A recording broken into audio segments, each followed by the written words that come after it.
আমি মনে করি গ্রাম বাংলার সাথে কখনোই শহরের তুলনা হয় না। যেমন করে একটা মেয়ের সাথে একটা ছেলের তুলনা হয় না, ঠিক তেমনি এদের নিজস্ব কিছু মাধুর্য থাকে, যেটা একে অপরের থেকে পুরোটাই আলাদা। মানুষ এবং মানুষের জীবন একটি নির্দিষ্ট তড়ির মধ্যে সীমাবদ্ধ। মৃত্যু অবধি এ তড়ি থামার নয়। জীবনটাকে দুই ভাগে সংজ্ঞায়িত করা যায়, একটা স্মৃতি আর সময়ভিত্তিক। আপনি যদি জীবনটাকে স্মৃতিভিত্তিক সংজ্ঞায়িত করেন, দেখবেন জীবনটা অনেক দীর্ঘ। আর যখন জীবনটাকে সময় দিয়ে সংজ্ঞায়িত করবেন, দেখবেন জীবনটা ঠিক কতটা সংক্ষিপ্ত। গ্রাম এবং শহরের প্রধান পার্থক্যই হলো প্রকৃতি। এই ধরুন, আমাদের দেশের বিখ্যাত কবি কিংবা লেখকেরা গ্রাম এবং গ্রামের সবুজ প্রাকৃতিক পরিবেশকে তাদের জীবনের প্রাধান্য হিসেবে জায়গা দিয়েছে। গ্রাম বাংলা এবং এর প্রকৃতি নিয়ে অনেক বাঙালি কবি কবিতা লিখেছেন।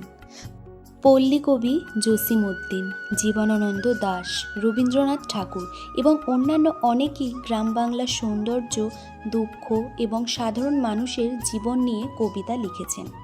গ্রামের সৌন্দর্যের তুলনা হয় না।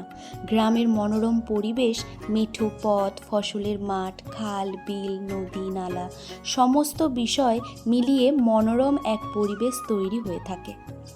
আশা করছি গ্রামের সৌন্দর্যের বিষয় সম্পর্কে আপনাদের মাঝে বলার কিছুই নেই। নিঃসন্দেহে অপরূপ সৌন্দর্য হচ্ছে গ্রাম। ঋতুর পরিবর্তনে গ্রামের রূপ পরিবর্তন হয়ে থাকে। সমস্ত মিলিয়ে গ্রাম হচ্ছে অত্যন্ত সুন্দর একটি জায়গা। গ্রাম মানেই শান্তি, অজানা এক সুখের গল্প, সরলতা, ভালোবাসা আর প্রকৃতির সাথে একাকিত্ব জীবন। গ্রামের মাটিতে পা রাখলে বুঝবেন এটাই আপনার আসল ঠিকানা। গ্রামের মানুষের সকালটা শুরু হয় কুয়াশার ভেজা মাঠ আর এক কাপ গরম চায়ের স্বাদে। গ্রামের মানুষের হাসিতে থাকে না কোনো কৃত্রিমতা, শুধুই আন্তরিকতা। এই ধরুন, শহর বদলে দেয় মানুষকে, কিন্তু গ্রাম বদলে দেয় মানুষের মনকে। যদিও বা সেই শৈশবের গ্রাম আজ আর নেই। লাল মাটির রাস্তা ছেড়ে হয়েছে পিচের রাস্তা। রাস্তার ল্যাম্পপোস্টে এখন আলো জ্বলে। মাঠ ছাড়া কাদামাটি আর কোথাও তেমন একটা চোখে দেখা যায় না। এখন আর কোনো বাড়িতে সেই বিশেষ উঠান নেই। কারোর বাড়িতে গরু, ছাগল, হাঁস, মুরগি আর দেখা যায় না। বাড়ির সামনের হাইরোডটা হয়েছে বিশাল আকার নিয়ে।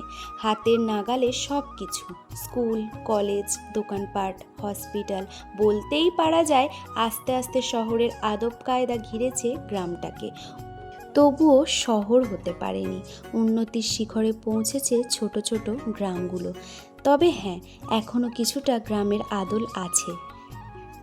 সবুজের বিস্তার আজও এখানে অপরিসীম, যেটাতে মনকে অনায়াসে শান্ত করাই যায়।